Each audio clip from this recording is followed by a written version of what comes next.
ಕೊನೆಗೆ ಸೀನಲ್ಲಿ ನಾವು ಇಬ್ರು ಫಾದರ್ ಗಳನ್ನ ನೋಡ್ತೀವಿ. ಇವರು ಒಂದು ಮನೆಗೆ ಎಕ್ಸೋರಿಸಮ್ ಮಾಡೋಕೆ ಅಂತ ಬಂದಿರ್ತಾರೆ. ಒಬ್ಬರ ಹೆಸರು ಫಾದರ್ ಪೀಟರ್ ಮತ್ತೆ ಇನ್ನೊಬ್ಬರ ಹೆಸರು ಫಾದರ್ ಲೂಯಿಸ್ ಅಂತ. ಈ ಫಾದರ್ ಪೀಟರ್ ಇದಾರಲ್ಲ, ಇವರು ಫಾದರ್ ಲೂಯಿಸ್ ಹತ್ರ ಟ್ರೈನಿಂಗ್ ತಗೋತಾ ಇರ್ತಾರೆ ಇನ್ನು ಎಕ್ಸೋರಿಸಮ್ ಹೇಗ್ ಮಾಡ್ಬೇಕು ಅಂತ.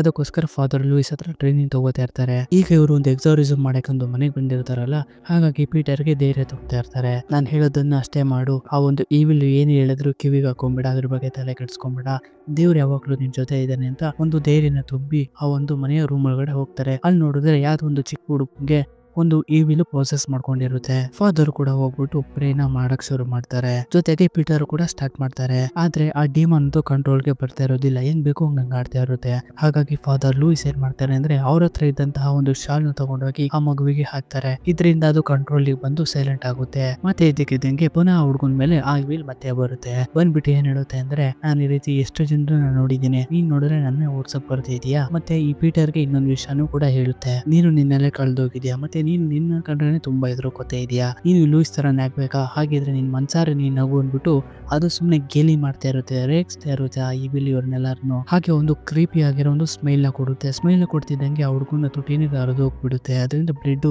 ಸುರಿತಾ ಇರುತ್ತೆ. ಮತ್ತೆ ನೋಡ್ತಿದ್ದಂಗೆ ಈ ಹುಡುಗಿಯ ತಾಯಿ ಇದ್ದಾಳಲ್ಲ, ತಾಯಿ ಕತ್ತಲ್ಲಿ ಒಂದು ಜೀಸಸ್ ಕ್ರಾಸ್ ಇರುತ್ತೆ. ಅದು ನೋಡ್ತಿದ್ದಂಗೆನೆ ಗಾಳಿ ತೇಲಾಡ್ತಾ ಫುಲ್ ಟೈಟ್ ಆಗ್ತಾ ಇರುತ್ತೆ. ಇದರಿಂದ ಅವ್ರ ತಾಯಿಗೆ ಹಿಂಸೆ ಆಗ್ತಾ ಇರುತ್ತೆ. ಇದನ್ನ ಬಿಡ್ಸಕ್ಕೆ ಅನ್ಬಿಟ್ಟು ಪೀಟರ್ ಬರ್ತಾರೆ. ಫಾದರ್ ಪೀಟರ್ ಬಂದ್ಬಿಟ್ಟು ಆ ಒಂದು ಲಾಕೆಟ್ ನ ಬಿಡಿಸ್ತಿರ್ಬೇಕಾದ್ರೆ ಅದು ಫುಲ್ ಟೈಟ್ ಆಗ್ತಾ ಇರುತ್ತಲ್ಲ, ಅದ್ರ ಆಪೋಸಿಟ್ ಅಲ್ಲೇ ಫಾದರ್ ಲೂಯಿಸ್ ಅವ್ರು ನಿಂತಿರ್ತಾರೆ. ಆ ಲಾಕೆಟ್ ಬಿಚ್ಕೊಂಡಿದ ತಕ್ಷಣ ಸೀದಾ ಹೋಗ್ಬಿಟ್ಟು ಫಾದರ್ ಲೂಯಿಸ್ ಅವ್ರಿಗೆ ಚುಚ್ಕೊಂಡ್ಬಿಡುತ್ತೆ. ಚುಚ್ಕೊಂಡಿರೋದ್ರಿಂದ ಫುಲ್ ಬ್ಲೀಡ್ ಆಗಿ ಅವ್ರು ಪೂರ್ತಿ ಸ್ಟೇಜ್ ಹೋಗ್ತಾ ಇರ್ತಾರೆ. ಫಾದರ್ ಪೀಟರ್ ಅವ್ರ ಹತ್ರ ಬಂದಿದ ತಕ್ಷಣ ಫಾದರ್ ಲೂಯಿಸ್ ಅವರು ಅವ್ರನ್ನ ಒಂದು ಶಾಲ್ ಹಾಕ್ಬಿಟ್ಟು ಇನ್ಮೇಲೆ ನೀನ್ ನೋಡ್ಕೊಬೇಕು ಅಂತ ಹೇಳ್ಬಿಟ್ಟು ಡೆತ್ ಆಗಿ ಹೋಗ್ಬಿಡ್ತಾರೆ. ಆ ಹುಡುಗನ ತಂದೆ ತಾಯಿ ಕೂಡ ನನ್ ಮಗುನ ಕಾಪಾಡು ಅಂತ ಕೇಳ್ಕೊತಾ ಇರ್ತಾರೆ. ಆದ್ರೆ ಇವ್ನ್ ಏನು ಬರೋದಿಲ್ಲ. ಪೀಟರ್ಗೆ ಇನ್ನು ಹೊಸದಾಗಿ ಜಾಯ್ನ್ ಆಗಿರ್ತಾನಲ್ಲ, ಏನು ಗೊತ್ತೇ ಆಗ್ತಾ ಇರೋದಿಲ್ಲ ಇವನ್ಗೆ. ಈ ಕಡೆ ನೋಡಿದ್ರೆ ಆ ಹುಡುಗನ ಕೈ ಪೂರ್ತಿ ಬೆಂದೋಗೋಕೆ ಶುರು ಆಗ್ತಾ ಇರುತ್ತೆ. ಇಲ್ಲಿಗೆ ಟಕ್ಕನಿಗೆ ಸೀನ್ ಕಟ್ ಆಗುತ್ತೆ.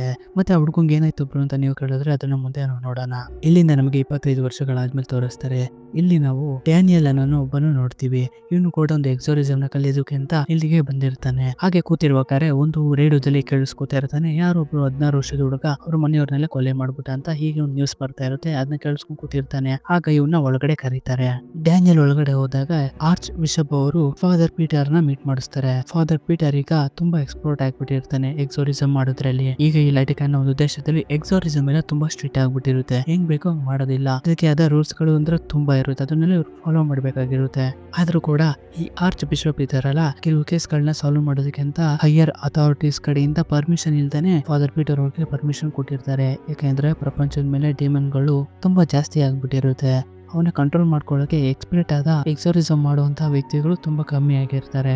ಅದಕ್ಕೋಸ್ಕರ ಫಾದರ್ ಪೀಟರ್ ಅವ್ರಿಗೆ ಪರ್ಮಿಷನ್ ಇಲ್ದಾನೆ ಎಕ್ಸೋರಿಸಮ್ ಮಾಡೋ ಹಾಗೆ ಇವರು ಮಾಡ್ಕೊಟ್ಟಿರ್ತಾರೆ. ಆರ್ಚ್ ಬಿಷಪ್ ಅವ್ರು ಏನ್ ಹೇಳ್ತಾರೆ ಅಂದ್ರೆ, ಫಾದರ್ ಪೀಟರ್ ಅವರೇ ನಿನ್ನನ್ನು ಟ್ರೈನ್ ಮಾಡ್ತಾರೆ ಅಂತ ಡ್ಯಾನಿಯಲ್ಗೆ ಹೇಳ್ತಾನೆ. ಫಾದರ್ ಪೀಟರ್ ಅವರು ಕೂಡ ಸರಿ ನೋಡೋಣ, ಈ ಹುಡುಗ ನನಗೆ ಇಷ್ಟ ಆದ್ರೆ ಎಕ್ಕೋತೀನಿ, ಇಲ್ಲದ್ರೆ ಇಲ್ಲ ಅನ್ಬಿಟ್ಟು ಅಲ್ಲಿಂದ ಎದ್ದು ಹೋಗ್ತಾ ಇರ್ತಾರೆ. ಅವ್ರು ಹೋಗಾದ್ಮೇಲೆ ಆರ್ಚ್ ಬಿಷಪ್ ಅವರು ಡ್ಯಾನಿಯಲ್ ಹತ್ರ ಹೀಗೆ ಮಾತಾಡ್ತಾ ಇರ್ತಾರೆ, ನಾನು ಅನ್ಕೊಂಡಿದೀನಿ ನಿಂಗೊಬ್ರು ಒಬ್ಬ ವ್ಯಕ್ತಿ ಸಿಕ್ಕಿದ್ದಾರೆ. ಯಾಕೆಂದ್ರೆ ಇವರು ತುಂಬಾ ಎಕ್ಸ್ಪೀರಿಯನ್ಸ್ ಇರೋಂತಹ, ತುಂಬಾ ಬುದ್ಧಿ ಇರುವಂತಹ ಒಬ್ಬ ಪ್ರೀಸ್ಟ್. ನಿನ್ಗೆ ಏನೇನ್ ಬೇಕೋ ಎಲ್ಲ ಕಳಿಸ್ತಾರೆ, ಅವ್ರ ಜೊತೆ ಹೋಗು ಅಂತ ಕಳಿಸ್ತಾರೆ ಈ ಡ್ಯಾನಿಯಲ್ ನ. ಮತ್ತೆ ಹೀಗೆ ಇವರಿಬ್ರು ಕಾರಲ್ಲಿ ಹೋಗ್ತಾ ಇರ್ಬೇಕಾದ್ರೆ ಆಗ ಡ್ಯಾನಿಯಲ್ ಪೀಟರ್ ಹತ್ರ ಏನಾದ್ರು ಕೇಳಿ ನನ್ನ ಅಂತ ಪೀಟರ್ ನ ಕೇಳ್ತಾನೆ. ಅದಕ್ಕೆ ಪೀಟರ್ ಕೂಡ ನನ್ನ ಕಾರಲ್ಲಿ ಏನ್ ಮಾಡ್ತಿದ್ಯ ನೀನು, ಏನ್ ನಿನ್ನ ಉದ್ದೇಶ ಅಂತ ಕೇಳ್ತಾನೆ. ಅದಕ್ಕೆ ಡ್ಯಾನಿಯಲ್ ಕೂಡ ನೀವು ನಂಗೆ ಎಕ್ಸಾರಿಸಮ್ ಬಗ್ಗೆ ಯಾವ್ದೇ ಒಂದು ವಿಷಯನ ಕೇಳಿದ್ರು ನಾನು ಹೇಳ್ತೀನಿ, ಸುಮ್ನೆ ಸುತ್ತಿ ಬಳಸಿ ಎಲ್ಲ ಕೇಳ್ಬಿಡಿ, ನಂಗೆ ತುಂಬಾ ನರ್ವಸ್ ಆಗುತ್ತೆ ಅಂತ ನಾನು ಹೇಳ್ತಾ ಇರ್ಬೇಕಾದ್ರೆ ಪೀಟರ್ ಕೂಡ ಹಾಗೆ ಒಂದ್ ಜಾಗದಲ್ಲಿ ಗಾಡಿನ ನಿಲ್ಲಿಸ್ಬಿಟ್ಟು ನಾನು ಹೋದ್ಮೇಲೆ ಆರ್ಚ್ ಬಿಷಪ್ ಅವರು ನಿನ್ ಜೊತೆ ಏನೋ ಮಾತಾಡ್ತಿದ್ರಲ್ಲ, ಏನ್ ಮಾತಾಡ್ತಿದ್ರು ಅದನ್ನ ಹೇಳು ಸರಿ ನನಗೆ ಅಂತ ಕೇಳ್ತಾನೆ. ಅದಕ್ಕೆ ಡ್ಯಾನಿಯಲ್ ಕೂಡ ನೀವು ಒಳ್ಳೆ ಬೆಸ್ಟ್ ಟ್ರೈನರ್ ಅಂತ ನಿಮ್ಮನ್ನ ತುಂಬಾ ಹೊಗಳುತ್ತಿದ್ರು ಅಂತ ಡ್ಯಾನಿಯಲ್ ಹೇಳಿದಾಗ ಪೀಟರ್, ನಿಮ್ಗೆ ಆರ್ಚ್ ಬಿಷಪ್ ಅವರು ಒಂದ್ ವಿಷಯನ ಹೇಳ್ದಿರೋದು ನಾನು ನಿಮ್ಗೆ ಹೇಳ್ತೀನಿ ಕೇಳಿಸ್ಕೊ. ನಾನು 1995 ಅಲ್ಲಿ ನಾನು ಕಲ್ತ್ಕೋತಿರ್ಬೇಕಾದ್ರೆ ನಾನು ಒಂದು ಹುಡುಗನ ಮೇಲೆ ಎಕ್ಸಾರಿಸಮ್ ಮಾಡಕ್ ಹೋಗಿದೆ. ನನ್ನ ಟೀಚರ್ ಆದ ಲೂಯಿಸ್ ಜೊತೆಗೆ ಆ ಹುಡುಗನ ಮೇಲೆ ಎಕ್ಸಾರಿಸಮ್ ಮಾಡ್ಬೇಕಾದ್ರೆ ನಾನು ನಮ್ಮ ಟೀಚರ್ನ ಕಳ್ಕೊತೀನಿ. ಅದೇ ಅವ್ರು ಸಾಯ್ಬೇಕಾದ್ರೆ ನನ್ಗೆ ಹೇಳಿದ್ರು ನಾನು ಹುಡುಗನ ಕಾಪಾಡ್ಬೇಕು ಅಂತ. ಆದ್ರೆ ನಾನು ಅವಾಗ ಇನ್ನು ಬಿಗಿನರ್ ಆಗಿದ್ದೆ, ನನ್ಗೇನು ಗೊತ್ತಾಗ್ತಿರ್ಲಿಲ್ಲ. ಹಾಗಾಗಿ ಆ ಹುಡುಗ ನನ್ನ ಕಣ್ ಮುಂದೆನೆ ಬೆಂಕಿಲಿ ಹತ್ಕೊಂಡು ಸತ್ತು ಹೋಗ್ಬಿಟ್ಟ. ಅದಿನ್ನೂ ನಮ್ ಕಣ್ ಮುಂದೆ ಹಾಗೆ ಇದೆ. ಇದಕ್ಕೋಸ್ಕರ ಅಂತಾನೆ ನಾನು ಈ ಎಕ್ಸೋರಿಸಮ್ ಅಲ್ಲಿ ಎಕ್ಸ್ಪೋರ್ಟ್ ಆಗ್ಬೇಕಾಗಿತ್ತು. ಸರಿ ಆಯ್ತು, ನಿಂದು ಕೊನೆ ಸಲ ಕೇಳ್ತೀನಿ, ನೀನ್ ಯಾಕೆ ಇಲ್ಲಿದ್ಯಾ ಅಂತ ಹೇಳು ನನ್ಗೆ ಅಂತ. ಇದಕ್ಕೋಸ್ಕರ ಡ್ಯಾನಿಯಲ್ ಯಾವುದೇ ರೀತಿ ಆನ್ಸರ್ ಮಾಡೋದಿಲ್ಲ. ಆಗ ಪೀಟರ್ ಕಾರಿಂದ ಇಳಿತಾನೆ. ಇಳಿದ್ಬಿಟ್ಟು ಡ್ಯಾನಿಯಲ್ ಕೂಡ ಕಾರಿಂದ ಇಳಿಸ್ತಾನೆ. ಇಳಿಸ್ಬಿಟ್ಟು ನನ್ನ ಕಾರಡಿಕೆಯಲ್ಲಿ ಬಟ್ಟೆ ಇದೆ, ಹಾಕೊಂಡ್ ಬಾ ನನ್ ಜೊತೆ ಅಂತ ಹೇಳಿ ಒಂದ್ ಜಾಗಕ್ಕೆ ಕರ್ಕೊಂಡು ಹೋಗ್ತಾನೆ. ಹೋಗ್ತಾ ಇರ್ಬೇಕಾದ್ರೆ ನಿನ್ಗೆ ಒಂದಿನ ಟೈಮ್ ಕೊಡ್ತೀನಿ, ಇವತ್ತೆಲ್ಲ ನೀನ್ ನನ್ ಜೊತೆ ಇರ್ತೀಯಲ್ಲ, ನೀನ್ ಯಾಕೆ ನನ್ ಜೊತೆ ಇದೆಯಾ ಅಂತ ನಿನ್ಗೆ ಇದು ಗೊತ್ತಾಗ್ಬೇಕು. ಇಲ್ಲ ಅಂದ್ರೆ ನಾನು ನಿನ್ ಜೊತೆ ಕೊಡೋದಿಲ್ಲ, ನಿನ್ನ ಟ್ರೈನು ಮಾಡೋದಿಲ್ಲ, ಇಲ್ಲಿಂದ ಕಳಿಸ್ಬಿಡ್ತೀನಿ. ಮತ್ತೆ ಇವಾಗ ನಿನ್ನ ಕರ್ಕೊಂಡು ಹೋಗ್ತಾ ಇರೋದೇ ಇಷ್ಟು ಜನಗಳ ಮಧ್ಯೆ ಯಾರೋ ಒಬ್ಬ ಒಂದು ಆತ್ಮಕ್ಕೆ ಪೊಸೆಸ್ ಆಗಿದ್ದಾನೆ. ಅವನ್ನ ನೀನ್ ಯಾರು ಹುಡುಕಿ ಕಂಡಿಡಿ, ಮತ್ತೆ ಎಕ್ಸೋರಿಸಮ್ ನ ಹೇಗ್ ಅವನ ಮೇಲೆ ಪ್ರಯೋಗ ಮಾಡ್ತೀಯ ಅದನ್ನು ನನ್ಗೆ ತೋರ್ಸು ಅಂತ ಹೇಳಿ ಒಂದು ಹೋಮ್ಲೆಸ್ ಜನಗಳು ಇರ್ತಾರಲ್ಲ, ಅಂದ್ರೆ ಮನೆ ಇರೋದಿಲ್ವಲ್ಲ, ಆ ಒಂದು ಕ್ಯಾಂಪ್ ಹತ್ರ ಬರ್ತಾರೆ. ಅಲ್ಲಿ ಬಂದಾಗ ಅಲ್ಲೊಬ್ಳು ಮುದುಕಿ ಸಿಗ್ತಾಳೆ. ಬಂದ್ಬಿಟ್ಟು ಏನ್ ಬೇಕು ಹೇಳಿ ನಿಮ್ಗೆ, ಇಲ್ಲೆಲ್ಲ ನೋಡ್ಕೊಳ್ಳೋದಿಲ್ಲ ನಾನೇ, ಒಂಥರ ಕೇರ್ ಟೇಕರ್ ಇವಳು, ಏನ್ ಬೇಕು ಹೇಳಿ ಅಂದಾಗ ಡ್ಯಾನಿಯಲ್ ಅವನು ಇಗ್ನೋರ್ ಮಾಡ್ಬಿಟ್ಟು ಅವ್ನ ಮಾಡಿಕೊಂಡು ಮುಂದೆ ಹೋಗ್ತಾನೆ. ಮುಂದೆ ಹೋಗ್ತಿರ್ಬೇಕಾದ್ರೆ ಒಬ್ಬ ಭಿಕ್ಷುಕ ಅಂದ್ರೆ ಹೋಮ್ಲೆಸ್ ಬೆಂಕಿ ಹಾಕೊಂಡು ಕೂತಿರ್ತಾನೆ, ಏನೇನೋ ಬಡ್ಬಡ್ಸ್ಕೊಂಡು. ಫಾದರ್ ಡ್ಯಾನಿಯಲ್ ಇವನ ಹತ್ರ ಹೋಗ್ತಾನೆ. ಆ ಹೋಮ್ಲೆಸ್ ವ್ಯಕ್ತಿ ಏನ್ ಅನ್ಕೋತಾನೆ ಅಂದ್ರೆ ಇವ್ರು ನನ್ನ ಜಾಗದಿಂದ ಓಡ್ಸಕ್ ಬಂದ್ಬಿಟ್ಟಿದ್ದಾರೆ ಅನ್ಬಿಟ್ಟು ಇವ್ರಿಗೆ ಬೈತಾ ಇರ್ತಾನೆ, ಇಲ್ಲಿಂದ ಹೋಗ್ರಿ ಎಂತ ಬಂದಿದ್ದೀರಾ ಅಂತ ಸರಿಯಾಗಿ ಬೈತಾ ಇರ್ತಾನೆ. ಇದನ್ನ ನೋಡ್ಬಿಟ್ಟು ಈ ಡ್ಯಾನಿಯಲ್ ಏನ್ ತಿಳ್ಕೊತಾನೆ, ಇವನು ಪೊಸೆಸ್ ಆಗಿರ್ಬೋದು ಅನ್ಬಿಟ್ಟು ಕ್ರಾಸ್ ನ ತೆಗೆದ್ಬಿಟ್ಟು ಪ್ರೇನ ಮಾಡಕ್ ಶುರು ಮಾಡ್ತಾನೆ. ಬಟ್ ಅದು ಏನು ಯೂಸ್ ಆಗೋದಿಲ್ಲ, ಅವನ ಒಳಗಡೆ ಯಾವುದೇ ರೀತಿ ಆತ್ಮ ಇರೋದಿಲ್ಲ. ಆಗ ಕೇರ್ ಟೇಕರ್ ಅಜ್ಜಿ ಇರಲ್ಲ ಬಂದ್ಬಿಟ್ಟು ಏನ್ ಮಾಡ್ತಿದ್ದೀರಾ ಇಲ್ಲಿಂದ ಆಚೆ ಹೋಗಿ, ಈ ರೀತಿ ಬಂದು ಇಚ್ಛೆ ಕೊಡ್ಬಿಡಿ ಇಲ್ಲಿ ಹೋಮ್ಲೆಸ್ ಇಲ್ದಿರೋರ್ಗೆ ಅಂತ ಬೈತಿರ್ಬೇಕಾದ್ರೆ ಆಗ ಫಾದರ್ ಪೀಟರ್ ಬಂದ್ಬಿಟ್ಟು ಒಂದು ಚೀಟಿನ ಅವ್ನ ಕೈ ಕೊಡ್ತಾನೆ, ಅದ್ರಲ್ಲಿ ಇರೋದನ್ನ ಓದು ಅಂತ ಹೇಳ್ತಾನೆ. ಅವ್ನು ಓದಿದ ತಕ್ಷಣ ಈ ಒಂದು ಅಜ್ಜಿ ಇದ್ದಾಳಲ್ಲ, ಇವಳ ಮೇಲೆ ಒಂದು ಇವಿಲ್ ಇರೋದು ಗೊತ್ತಾಗುತ್ತೆ. ಆ ಮಂತ್ರನ ಓದಿದ ತಕ್ಷಣ ಇವಳು ಜೋರಾಗಿ ಕಿರ್ಚಾಡ್ಕೊಂಡ್ಬಿಡ್ತಾಳೆ. ಇದರಿಂದ ಅಲ್ಲಿರೋ ಎಲ್ಲ ಜಾಗ ಎಲ್ಲ ಒಚ್ಚಲ್ಲ ಪಿಲ್ಲಿ ಆಗೋಗ್ಬಿಡುತ್ತೆ. ಮತ್ತೆ ಡ್ಯಾನಿಯಲ್ ಬಿದ್ದೋಗಿರ್ತಾನಲ್ಲ, ಎದ್ ನೋಡಿದ್ರೆ ಆ ಮುದುಕಿ ಕೆಲವು ಗ್ಲಾಸ್ ಪೀಸ್ಗಳನ್ನೆಲ್ಲ ತಿಂತಾ ಇರ್ತಾಳೆ. ಆ ಒಂದು ಅಜ್ಜಿ ಈ ಡ್ಯಾನಿಯಲ್ ಹತ್ರ ಬಂದ್ಬಿಟ್ಟು ಏನೇನೋ ಹೇಳ್ತಾ ಇರ್ತಾಳೆ. ಆಗ ಟಕ್ಕನಗಳಿಗೆ ಫಾದರ್ ಪೀಟರ್ ಬಂದ್ಬಿಟ್ಟು ಆ ಅಜ್ಜಿಗೆ ಹೊಡೆದು ಒಂದು ಪ್ರೇನ ಮಾಡಿ ಆ ಒಂದು ಇವಿಲ್ ನ ಅಲ್ಲಿಂದ ಓಡಿಸ್ಬಿಡ್ತಾರೆ. ನೆಕ್ಸ್ಟ್ ಇವರಿಬ್ರು ಬಂದ್ಬಿಟ್ಟು ಕಾರಲ್ಲಿ ಕೂತ್ಕೊಂಡಿರ್ಬೇಕಾದ್ರೆ ಫಾದರ್ ಪೀಟರ್ ಒಂದ್ ಮಾತನ್ನ ಹೇಳ್ತಾನೆ, ನೋಡಿ ಈ ಡೀಮನ್ಗಳು ಇಲ್ಲಿ ಔಚಿಕೋತಾರೆ ಅಂದ್ರೆ ನಿನಗೆ ಒಂದು ಯೋಚನೆ ಕೂಡ ಬರೋದಿಲ್ಲ ಅಲ್ಲಿ ಇವುಗಳು ಔಚಿಕೊಂಡಿದೆ ಅಂತ. ಅಂತ ಜಾಗದಲ್ಲಿ ಇವು ಔಚ್ಕೊಂಡಿರ್ತವೆ. ನೀನು ಬರೀ ಬುಕ್ಗಳನ್ನ ಓದಿದ್ಯ ಅಷ್ಟೇ, ಆದ್ರೆ ನಿನ್ಗೇನು ಕರೆಕ್ಟಾಗಿ ಎಕ್ಸ್ಪೀರಿಯನ್ಸ್ ಇಲ್ಲ ಹೆಂಗೆ ಈ ಎಕ್ಸೋರಿಸಮ್ ನ ಹೇಗ್ ಮಾಡ್ಬೇಕು ಅಂತ. ನಿಜ ಹೇಳ್ಬೇಕು ಅಂದ್ರೆ ಒಬ್ಬ ಪ್ರೀಸ್ಟ್ ಯಾವಾಗ ನಿಜವಾದ ಪ್ರೀಸ್ಟ್ ಆಗೋದು ಅಂದ್ರೆ ಎಕ್ಸ್ಪೀರಿಯನ್ಸ್ ಇದ್ದಾಗ್ಲೇ. ಅವನ್ಗೆ ಎಕ್ಸ್ಪೀರಿಯನ್ಸ್ ಎಷ್ಟು ಇರುತ್ತೋ ಅವನು ಅಷ್ಟು ಆ ಆತ್ಮಗಳನ್ನ ಬೇಗ ಕ್ಯಾಚ್ ಮಾಡ್ಕೋತಾನೆ. ಇದಕ್ಕೋಸ್ಕರ ತುಂಬಾ ಧೈರ್ಯ ಬೇಕಾಗುತ್ತೆ, ತುಂಬಾ ಒಂದು ನಂಬಿಕೆ ಬೇಕಾಗುತ್ತೆ ಅಂತ ಹೇಳ್ಬಿಟ್ಟು ಅವನ್ನ ಸೀದಾ ಒಬ್ಬ ಚಾರ್ಲಿನ ಒಂದು ಹುಡುಗನ ಮನೆ ಹತ್ರ ಕರ್ಕೊಂಡು ಹೋಗ್ತಾನೆ. ಈ ಚಾರ್ಲಿ ಅನ್ನೋ ಹುಡುಗ ಏನಪ್ಪಾ ಅಂದ್ರೆ ಸ್ಟಾರ್ಟಿಂಗ್ ಅಲ್ಲಿ ನಾವು ನೋಡಿದ್ದೆ ಈ ಡ್ಯಾನಿಯಲ್ ಕೂತಿರ್ಬೇಕಾದ್ರೆ 16 ವರ್ಷದ ಹುಡುಗ ಅವ್ರ ಮನೆಯವ್ರನ್ನ ಸಾಯಿಸ್ಬಿಟ್ಟ ಅಂತ ಒಂದು ನ್ಯೂಸ್ ಬರ್ತಿತ್ತಲ್ಲ ರೇಡಿಯೋದಲ್ಲಿ, ಆ ಒಂದು ಮನೆಗೆ ಬಂದಿರ್ತಾರೆ ಇವರು. ಆದ್ರೆ ಈ ಸಲ ಫಾದರ್ ಪೀಟರ್ ಹೋಗೋದಿಲ್ಲ, ನೀನೇ ಹೋಗ್ಬೇಕು, ಈ ಕೇಸ್ ನ ನೀನೇ ಸಾಲ್ವ್ ಮಾಡು, ನೋಡೋಣ ಹೆಂಗ್ ಮಾಡ್ತೀಯ ಅನ್ಬಿಟ್ಟು ಡ್ಯಾನಿಯಲ್ ನೇ ಕಳಿಸ್ತಾರೆ ಒಳಗಡೆ. ಅವನು ಕೂಡ ಒಳಗಡೆ ಬರ್ತಾನೆ. ಒಳಗಡೆ ಬಂದ್ಬಿಟ್ಟು ಇಲ್ಲಿ ಏನಾಗಿರ್ಬೋದು ಅನ್ಬಿಟ್ಟು ಅವನು ಕೂಡ ಯೋಚನೆ ಮಾಡ್ತಾ ಇರ್ತಾನೆ. ಆಗ ಅವನ್ಗೆ ಕೆಲವು ವಿಷನ್ಸ್ ಗಳು ಬರುತ್ತೆ. ಅದ್ರಲ್ಲಿ ಲೂಯಿಸ್ ಅನ್ನೋ ಒಬ್ಬ ಹುಡುಗ ಇರ್ತಾನೆ. ಅವನ್ಗೆ ಅವ್ರ ತಂದೆ ತಾಯಿ ಯಾವಾಗ್ಲೂ ಬೈತಾ ಇರ್ತಾರೆ. ನೆಕ್ಸ್ಟ್ ವಿಷನ್ ಅಲ್ಲಿ ಒಬ್ಬ ಫಾದರ್ ಈ ಚಾರ್ಲಿಗೆ ಸಹಾಯ ಮಾಡ್ತಾ ಇರ್ತಾನೆ. ಇನ್ನೊಂದು ವಿಷನ್ ಅಲ್ಲಿ ಅವ್ರನ್ನ ಒಂದು ಅಕ್ಕನೇ ಹೊಡೆದು ಸಾಯಿಸಾಕ್ಬಿಟ್ಟಿರ್ತಾನೆ. ಇದು ನೋಡ್ತಿರ್ಬೇಕಾದ್ರೆ ಅವನಿಗೆ ಹೆಲ್ಪ್ ಮೀ ಅನ್ನೋ ಒಂದು ವಾಯ್ಸ್ ಕೇಳಿಸುತ್ತೆ. ಇದರಿಂದ ಇವನು ಚಾರ್ಲಿಯ ಒಂದು ರೂಮ್ ಒಳಗಡೆ ಹೋಗ್ತಾನೆ. ರೂಮ್ ಒಳಗಡೆ ಹೋಗ್ಬಿಟ್ಟು ಅವನ ಮಂಚು ಕೆಳಗಡೆ ಹೋಗಿ ನೋಡಿದಾಗ ಅಲ್ಲಿ ಚಾರ್ಲಿನ ಒಂದು ವಿಷನ್ ಇವನ ಮೇಲೆ ಅಟ್ಯಾಕ್ ಮಾಡಕ್ ಬರುತ್ತೆ. ಎದ್ರುಕೊಂಡ್ಬಿಡ್ತಾನೆ ಇವನಿಗೆ ಗೊತ್ತಾಗುತ್ತೆ ಈ ಚಾರ್ಲಿ ಅನ್ನೋ ಹುಡುಗ ಪೊಸೆಸ್ ಆಗಿದ್ದಾನೆ ಅಂತ. ಇದನ್ನ ತಗೊಂಡ್ಬಂದ್ಬಿಟ್ಟು ಫಾದರ್ ಪೀಟರ್ಗೆ ಹೇಳ್ತಾನೆ. ಹಾಗಾಗಿ ಆ ಚಾರ್ಲಿ ಅನ್ನೋ ಹುಡುಗನ ನೋಡಕ್ಕೆ ಅಂತ ಹೋಗ್ತಾರೆ. ಅವನ್ನ ಎತ್ತಿ ಜೈಲ್ಗೆ ಹಾಕ್ಬಿಟ್ಟಿರ್ತಾರೆ. ಇಲ್ಲೂ ಕೂಡ ಫಾದರ್ ಪೀಟರ್ ಅವ್ನು ಹೇಳ್ತಾರೆ, ಇದು ನಿನ್ ಕೇಸೆ, ನೀನೇ ಸಾಲ್ವ್ ಮಾಡೋ, ನೋಡೋಣ ಹೆಂಗ್ ಮಾಡ್ತೀಯ ಅನ್ಬಿಟ್ಟು ಅವನ್ನೇ ಕಳಿಸ್ತಾರೆ ಆ ಹುಡುಗನ ಜೊತೆ ಮಾತಾಡೋದಕ್ಕೆ. ಅವನು ಕೂಡ ಈ ಚಾರ್ಲಿ ಅನ್ನೋ ಹುಡುಗ ಹತ್ರ ಬಂದ್ಬಿಟ್ಟು ಯಾಕೆ ನಿನ್ ತಂದೆ ತಾಯಿನ ಸಾಯಿಸ್ತೆ ಅಂತ ಕೇಳ್ತಾನೆ. ಆಗ ಚಾರ್ಲಿ ಏನ್ ಹೇಳ್ತಾನೆ ಅಂದ್ರೆ, ನಾನು ತಂದೆ ತಾಯಿನ ಸಾಯಿಸಿಲ್ಲ, ಡೈಲಿ ನನ್ನ ರೂಮ್ಗೆ ಯಾರೋ ಒಬ್ಬ ವ್ಯಕ್ತಿ ಬಂದ್ಬಿಟ್ಟು ನನ್ನ ತಂದೆ ತಾಯಿನ ಸಾಯಿಸು ಅಂತ ನನಗೆ ಟಾರ್ಚರ್ ಕೊಡ್ತಾ ನನ್ನ ಪೊಸೆಸ್ ಮಾಡ್ತಿದ್ದ, ನಾನು ಏನ್ ಮಾಡ್ತಿದ್ನೋ ನನ್ಗೆ ಗೊತ್ತಾಗ್ತಾ ಇರ್ಲಿಲ್ಲ ಅಂತ. ಆಗ ಡ್ಯಾನಿಯಲ್ ಕೂಡ ನಿನ್ಗೆ ಈ ರೀತಿ ಯಾವಾಗಿಂದ ಶುರು ಆಯ್ತು ಅಂತ ಕೇಳ್ತಾನೆ. ಅದಕ್ಕೆ ಇವನು, ನಾನು ನನ್ನ ಫ್ರೆಂಡ್ ಜೊತೆಗೆ ಸ್ಕೇರ್ ಸಿಟಿಲಿ ಒಂದು ಗೇಮ್ ಇದೆ, ಅಲ್ಲಿ ಹೋಗಿ ಯಾವ್ದೋ ಒಂದು ಗೇಮ್ ಆಡ್ದೆ, ಅವಾಗಿಂದ ನಂಗೆ ಈ ಪ್ರಾಬ್ಲಮ್ ಶುರು ಆಗಿದ್ದು ಅಂತ ಹೇಳ್ತಾನೆ. ಇದನ್ನೆಲ್ಲ ಹೇಳ್ತಾ ಇರ್ಬೇಕಾದ್ರೆ ನೋಡ್ತಿದ್ದಂಗೆ ಅವನ ಮೇಲೆ ಆ ಒಂದು ಇವಿಲ್ ಪ್ರೊಸೆಸ್ ಆಗ್ಬಿಟ್ಟು ಡ್ಯಾನಿಯಲ್ ಮೇಲೆ ಅಟ್ಯಾಕ್ ಮಾಡ್ಬಿಟ್ಟು ಹೀಗೆ ಹೇಳ್ತಾನೆ, ನಾವು ನೀರಲ್ಲೂ ಇದೀವಿ ಕಣೋ, ನಾವು ಗಾಳಿಯಲ್ಲೂ ಇದೀವಿ, ಇನ್ನು ಸ್ವಲ್ಪ ದಿನ ನಿಮ್ಮೊಳಗೂ ಕೂಡ ಸೇರ್ಕೋತೀವಿ, ನೀವು ನಮ್ ಕೈಲಿ ಏನ್ ಮಾಡ್ಕೊಳಕ್ಕಾಗಲ್ಲ ಅಂತ ಆ ಒಂದು ಇವಿಲ್ ಹೇಳ್ತಾ ಇರುತ್ತೆ. ಆಗ ಅಲ್ಲೇ ಇದ್ದ ಅಂತ ಒಂದು ಪೊಲೀಸ್ ಆಫೀಸರ್ ಬಂದ್ಬಿಟ್ಟು ಆ ಹುಡುಗನ ಹೇಳ್ಕೊಂಡ್ ಸೈಡ್ಗೆ ಇಟ್ಕೊಂಡ್ಬಿಡ್ತಾನೆ. ಮತ್ತೆ ಅವನು ಕಾರ್ ಒಳಗಡೆ ಬಂದ್ಬಿಟ್ಟು ಜೊತೆ ನಡೆದಿತ್ತಲ್ಲ ಏನ್ ನಡೆದಿತ್ತು ಅಂದ್ಬಿಟ್ಟು ಫಾದರ್ ಪೀಟರ್ಗೆ ಹೇಳ್ತಾನೆ. ಮತ್ತೆ ನಾವು ಆ ಜಾಗಕ್ಕೆ ಹೋದ್ರೆ ಅದು ಯಾವ ಜಾಗನೂ ಅಲ್ಲ, ಈ ಗೇಮ್ ಆಡುವಂತ ಒಂದು ಜಾಗ, ಈ ಮಕ್ಳುಗಳು ಗೇಮ್ ಆಡ್ತಾರಲ್ಲ ಆ ಒಂದು ಜಾಗ ಅದು. ಅಲ್ಲೋತ ನಮ್ಗೆ ಏನಾದ್ರು ಗೊತ್ತಾಗುತ್ತೆ ಅನ್ಬಿಟ್ಟು ಆ ಒಂದು ಪ್ಲೇ ಒಂದು ಗೇಮ್ ಹತ್ರ ಹೋಗ್ತಾರೆ. ಅಲ್ಲೋಗ್ ನೋಡಿದಾಗ ಈ ಚಾರ್ಲಿನ ಫ್ರೆಂಡ್ಸ್ ಗಳು ಅಲ್ಲಿರ್ತಾರೆ. ಈಗ ಫಾದರ್ ಡ್ಯಾನಿಯಲ್ ಆ ಹುಡುಗರ ಹತ್ರ ಹೋಗ್ಬಿಟ್ಟು ನಿಮ್ ಚಾರ್ಲಿ ಒಂದು ಗೇಮ್ ಆಡಿದ್ನಲ್ಲ, ಅದ್ ಯಾವ ಗೇಮು ನಂಗೂ ತೋರಿಸ್ತೀಯಾ ಅಂತ ಇವ್ನ್ ಕೇಳ್ತಾನೆ. ಅದಕ್ಕೋಸ್ಕರ ಇವರೆಲ್ಲ ಹೋಗಿ ಒಂದು ರೂಮಿಗೆ ಕರ್ಕೊಂಡು ಹೋಗ್ತಾರೆ. ಕರ್ಕೊಂಡು ಹೋಗ್ಬಿಟ್ಟು ಅಲ್ಲೊಂದು ಊಜಾ ಬೋರ್ಡ್ ಇರುತ್ತೆ, ಇದನ್ನ ಆಡಿದ್ದು ಚಾರ್ಲಿ ಅಂತ ಡ್ಯಾನಿಯಲ್ಗೆ ಹೇಳ್ತಾರೆ. ಡ್ಯಾನಿಯಲ್ ಕೂಡ ಊಜಾ ಬೋರ್ಡ್ ಹತ್ರ ಹೋಗ್ಬಿಟ್ಟು ಆ ಒಂದು ಗೇಮ್ ನ ಆಡಕ್ ಶುರು ಮಾಡ್ತಾನೆ. ಯಾಕಂದ್ರೆ ಅವ್ನಿಗೆ ತಿಳ್ಕೊಬೇಕಾಗಿರುತ್ತೆ ಅವ್ರ ಫ್ಯಾಮಿಲಿನ ಯಾರು ಕೊಲೆ ಮಾಡಿದ್ರು ಅಂತ. ಅದಕ್ಕೋಸ್ಕರ ಪೀಟರ್ ಮೇಲೆ ಒಂದಿದ್ದಂತಹ ಒಂದು ಆತ್ಮನ ಇವನು ಕರೆಯಕ್ ಶುರು ಮಾಡ್ತಾನೆ. ಕರೆದಿರ್ಬೇಕಾದ್ರೆ ಇವ್ನಿಗೂ ಕೆಲವು ವಿಷನ್ಸ್ ಗಳು ಕಾಣಿಸ್ಬಿಡುತ್ತೆ. ನೋಡ್ತಿದ್ದಂಗೆನೆ ಅದ್ರಲ್ಲಿ ಯಾರೊಬ್ಬ ವ್ಯಕ್ತಿ ಬಂದ್ಬಿಟ್ಟು ಅವ್ರ ಫ್ಯಾಮಿಲಿನ ಎಲ್ಲಾರನು ಕೊಲೆ ಮಾಡ್ಬಿಟ್ಟಿರ್ತಾನೆ. ಅವ್ನು ನೋಡ್ಕೊಳ್ಳೆ ಪ್ರೀಸ್ಟ್ ತರನೇ ಇರ್ತಾನೆ. ಇದನ್ನೆಲ್ಲ ಈ ಮಕ್ಳು ಕೂಡ ನೋಡ್ತಾ ಇರ್ತವೆ, ಹಾಗೆ ರೆಕಾರ್ಡ್ ಕೂಡ ಮಾಡ್ಕೋತಾ ಇರ್ತಾರೆ. ಅದಾದ್ಮೇಲೆ ಅವನು ಕಾನ್ಶಿಯನ್ಸ್ ಗೆ ಬರ್ತಾನೆ. ಇವನ್ಗೂ ಕೂಡ ಒಂಥರ ಆಗ್ತಾ ಇರುತ್ತೆ, ಇವನು ಫಸ್ಟ್ ಟೈಮ್ ಈ ರೀತಿ ಮಾಡಿರ್ತಾನಲ್ಲ, ಇವನ್ಗೂ ಒಂಥರ ಆಗ್ತಾ ಇರುತ್ತೆ. ಮತ್ತೆ ಈ ವಿಡಿಯೋನ ತಗೊಂಡೋಗ್ಬಿಟ್ಟು ಆರ್ಚ್ ಬಿಷಪ್ ಗೆ ತೋರಿಸ್ತಾರೆ. ಆರ್ಚ್ ಬಿಷಪ್ ಕೂಡ ಇದನ್ನ ನೋಡ್ಬಿಟ್ಟು ಸ್ಟಾರ್ಟಿಂಗ್ ಬೈತಾರೆ. ಯಾರಿಗೆ? ಈ ಡ್ಯಾನಿಯಲ್ ಫಾದರ್ ಗೆ ಬೈತಾರೆ. ಈ ಫಸ್ಟ್ ಟೈಮ್ ಮಾಡ್ತಾ ಇದ್ದೀರಾ, ಇದೆಲ್ಲ ಬೇಕಾ ನಿಮ್ಗೆ ಅಂತ. ಅದಕ್ಕೋಸ್ಕರ ಇವರು ನನ್ನ ಬಗ್ಗೆ ನಾನು ತಲೆ ಕೆಡ್ಸ್ಕೊಡೋದಿಲ್ಲ, ಆ ಹುಡುಗನ ಹೇಗಾದ್ರೂ ಮಾಡಿ ಕಾಪಾಡ್ಬೇಕು, ನಾವು ಅವನ್ನ ಒಂದು ಪೊಸೆಸ್ ಇಂದ ಆಚೆ ತಗೊಂಡ್ಬರ್ಬೇಕು. ಈಗ ನಾವು ಒಂದ್ಮೇಲೆ ಎಕ್ಸಾರಿಸಮ್ ಮಾಡಕ್ಕೆ ನೀವು ನಮ್ಗೆ ಈಗ ಪರ್ಮಿಷನ್ ಕೊಡಿ ಅಂತ. ಅದಕ್ಕೆ ಇವರು ಕೂಡ ಪರ್ಮಿಷನ್ ನ ಕೊಟ್ಬಿಡ್ತಾರೆ ಎಕ್ಸಾರಿಸಮ್ ಮಾಡೋದಕ್ಕೆ. ಮತ್ತೆ ಹಾಗೆ ನಿಮ್ಗೆ ಏನಾದ್ರು ಸಹಾಯ ಬೇಕು, ಇನ್ನೊಬ್ಬ ಪ್ರೀಸ್ಟ್ ಬೇಕು ನಿಮ್ಗೆ ಅಂದ್ರೆ ಕೆಲ್ವಿನ್ ಅನ್ನೋ ಒಂದು ನಂಬರ್ನ ನಾನೊಂದು ಅಸಿಸ್ಟೆಂಟ್ ಕೈಲಿ ಕೊಟ್ಟಿರ್ತೀನಿ, ಆ ನಂಬರ್ನ ನೀನ್ ಇಸ್ಕೋ, ಅವ್ರನ್ನ ನೀನ್ ಫೋನ್ ಮಾಡಿ ಕರ್ಕೊಂಡು ನಿಂಗೆ ಏನಾದ್ರು ಸಹಾಯ ಬೇಕು ಅಂತ ಹೇಳ್ತಾರೆ. ಮತ್ತೆ ಸೀನು ಚಾರ್ಲಿ ಕಡೆ ಶಿಫ್ಟ್ ಆಗುತ್ತೆ. ಇಲ್ಲಿ ಚಾರ್ಲಿನ ಸೈಕ್ಯಾಟ್ರಿಕ್ ಅವನ ಜೊತೆ ಮಾತಾಡಿ ಕಮ್ಯುನಿಕೇಟ್ ಮಾಡ್ಕೊಳಕ್ಕೆ ಟ್ರೈ ಮಾಡ್ತಾ ಇರ್ತಾನೆ.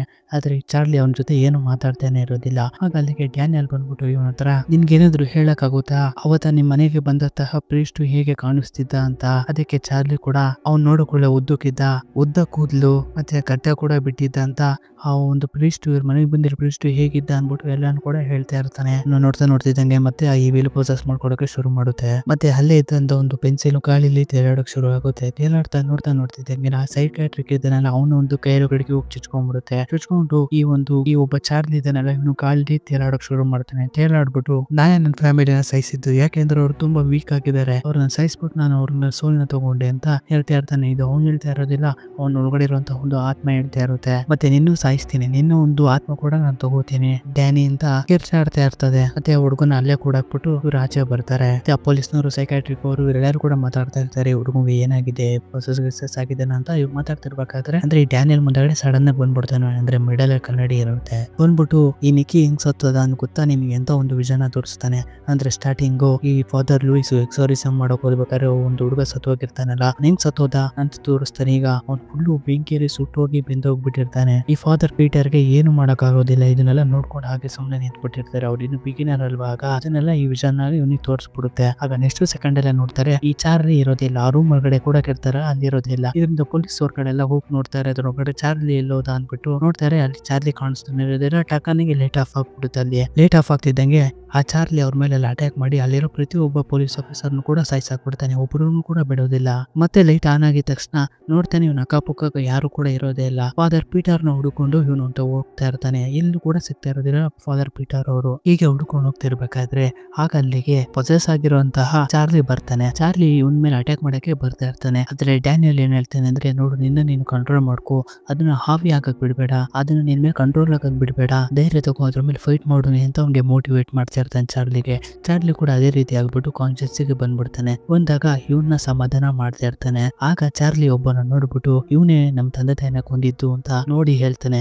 ಇವನ್ ಯಾರು ಅಂತ ನೋಡಿದ್ರೆ ಅಲ್ಲಿ ಫಾದರ್ ಪೀಟರ್ ನಿಂತಿರ್ತಾರೆ. ಇವನ್ಗೆ ಒಂದ್ ನಿಮಿಷ ಶಾಕ್ ಆಗ್ಬಿಡಿದೆ. ಫಾದರ್ ಪೀಟರ್ ಹೆಂಗೆ ಇವ್ರ ಫ್ಯಾಮಿಲಿ ಸಾಯಿಸೋಕ್ ಸಾಧ್ಯ, ಅವ್ರೊಬ್ರು ಪ್ರೀಸ್ಟ್ ಅಲ್ವಾ, ಇದಂತೂ ಚಾನ್ಸ್ ಇರೋದಿಲ್ಲ, ಏನೋ ಮಿಸ್ ಆಗೈತೆ, ಇವ್ನು ನಂಬೋದೇ ಇಲ್ಲ. ಮತ್ತೆ ಚಾರ್ಲಿ ಇದನ್ನೆಲ್ಲ ಇವನ್ನ ಕರ್ಕೊಂಡು ಈ ಪೀಟರ್ನ ಮನೆಗೆ ಕರ್ಕೊಂಡು ಹೋಗ್ತಾ ಇರ್ತಾರೆ. ಇನ್ ಮೇಲೆ ಎಕ್ಸಾರಿಸಮ್ ಮಾಡೋಣ ಅನ್ಬಿಟ್ಟು ಕರ್ಕೊಂಡು ಹೋಗ್ಬಿಟ್ಟು ಅವನ ಮನೆ ಬೆಡ್ ಅಲ್ಲಿ ಲಾಕ್ ಮಾಡ್ತಾರೆ ಎಕ್ಸಾರಿಸಮ್ ಮಾಡೋದಕ್ಕೆ. ಹಾಕ್ಬಿಟ್ಟು ಈ ಎಕ್ಸಾರಿಸಮ್ಗೆ ಎಲ್ಲಾನು ಕೂಡ ತಯಾರಿ ಮಾಡ್ಕೋತಿರ್ಬೇಕಾದ್ರೆ ಡ್ಯಾನಿಯಲ್ ಫಾದರ್ ಪೀಟರ್ಗೆ ಹೀಗೆ ಕೇಳ್ತಾನೆ, ನೀವು ಎಷ್ಟೊಂದು ಟ್ರೈನರ್ ಗಳನ್ನ ಟ್ರೈನ್ ಮಾಡಿದ್ದೀರಲ್ಲ, ಈ ಎಕ್ಸಾರಿಸಮ್ ಹೇಗೆ ಮಾಡ್ಬೇಕು ಅಂತ. ನಂಗೆ ಒಂದ್ ವಿಷಯಲ್ಲಿ ಈ ಡಿಮನ್ ಗಳೆಲ್ಲ ಈ ರೀತಿ ಮನುಷ್ಯಗಳನ್ನ ಎಂದು ಪ್ರೊಸೆಸ್ ಮಾಡ್ತಾ ಇದಾವೆ ಅಂತ.